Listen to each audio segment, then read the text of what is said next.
forecast for the islands and necks of the mid-coast of Maine. Rest of tonight, mostly clear. Lows in the mid-50s. North winds up to 10 miles per hour. This is NOAA Weather Radio Station WSM-60 broadcasting on a frequency of 162.475 megahertz.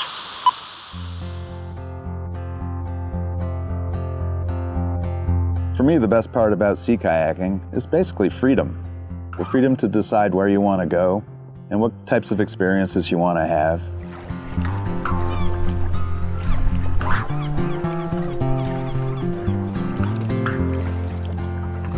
It's amazing how much wildlife is in the ocean and on the islands. And the islands are so rich with different ecosystems and different flora and fauna. And just to peel back all those layers and to experience that and enjoy it, and to physically engage with the act of paddling in these waters is just rewarding beyond description. My name's John Connolly. I live in Yarmouth, Maine, on the Maine coast, and I volunteer for the Maine Island Trail Association. The Maine Island Trail Association is an incredible organization. It has created a trail of islands for day use and overnight use that span the entire coast of the state of Maine. There are literally hundreds of sites. And MITA's mission really is to facilitate enjoyment of the Maine coast and these islands. And the trail goes through a lot of different communities up and down the coast. So you get to experience the different waterman communities with the lobster fishermen, and you never have to get in a car to go get good food or good lodging and just have a fabulous world-class experience.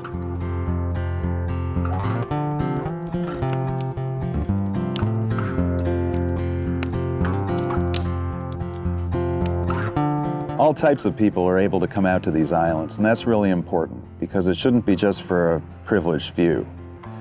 Public use of these islands is very valuable, and I find it very satisfying when I come across people using these sites and enjoying what the Maine Island Trail Association has created, because without it, it would be much more difficult for people to have access to these places.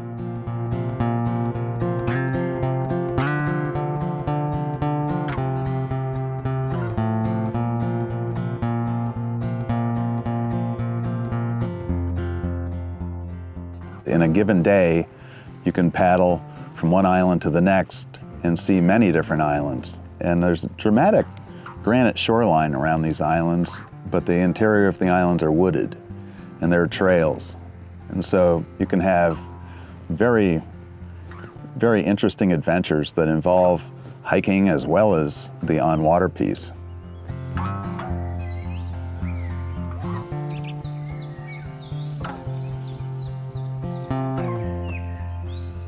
When I go to an island and I look in the logbook at the site, I like reading back through it and see what types of comments people make.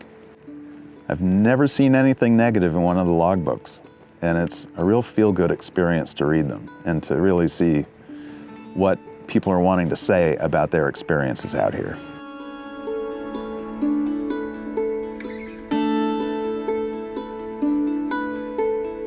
You have a feeling of being on the planet all by yourself. There's a little bit of a buzz of lobster fishing boats around, sailboats going by, power boats going by, but then in the evening things quiet down and you're all by yourself. And eventually the osprey go to sleep and the seals are talking to each other on ledges, and you suddenly become aware of all of the little sounds around you.